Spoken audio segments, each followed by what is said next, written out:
Welcome to The Explainer. Today, we're diving into the story behind a name you'll see all over the coastal towns of Taiwan, Shuixian Zunwang.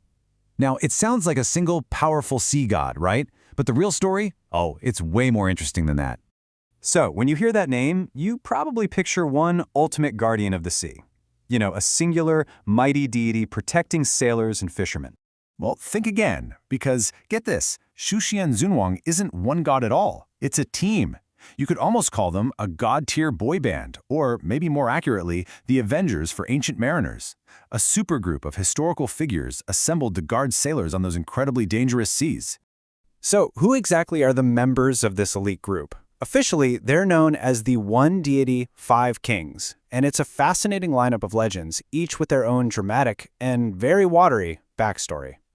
So let's break down the roster. First up, you've got Dai Yu, the undisputed captain. This guy was a legend for his flood control work. Then you have Xiang Yu, the tragic warlord. He's basically the team's muscle. Ku Yuan is the artistic, tragic soul of the group, and Wu Zixu is another tragic hero who, legend says, became the god of the mighty Qiantang tide. And here's a cool little detail. Like any great team, there's a rotating fifth spot. This position is kind of like a local specialty. Sometimes it's the inventor Han Zhao, other times it's the administrator Bo Yi. It really just depends on which temple you visit, which gives each one its own unique flavor. And this gets to a really beautiful theme you see a lot in folk belief. Many of these figures had tragic endings connected to water. They drowned or were thrown into a river. But faith transforms that tragedy into a powerful new beginning, turning them into the ultimate protectors for others who travel on the water. Okay, so what did these divine guardians actually do for sailors who were trying to cross the Taiwan Strait, a place so dangerous it was called the Black Ditch? Well, in a true emergency, they had a last-ditch protocol. It was called Shuixian, and it was basically a desperate SOS call to the gods. When the waves were crashing over the deck and all hope seemed lost, the crew had one final dramatic move they could make. Just try to picture this for a second. Your ship is about to go under. The storm is raging, and the entire crew stops, grabs whatever they can find, spoons, chopsticks, and together on deck, they start pretending to row a boat, chanting in unison. It's this incredible act of collective faith, believing that this ritual could literally summon their protectors to calm the sea and save their lives. Now, that deep sense of reverence for the Water Kings didn't just stay out at sea. Let's see how it shaped customs, culture, and even the economy back on dry land. Their influence was huge.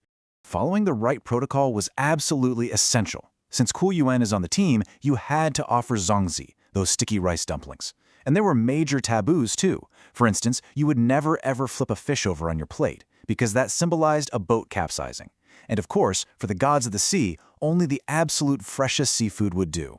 But the influence of Shuixian Zunwang went way beyond just rituals. Their temples, called Shuixian Gong, became these incredibly powerful hubs for commerce, for the community. They were centers of real power.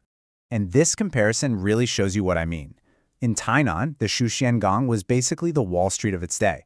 Seriously, it was the headquarters for the city's most powerful trade guilds, acting as a temple, a bank, and a trade center all in one.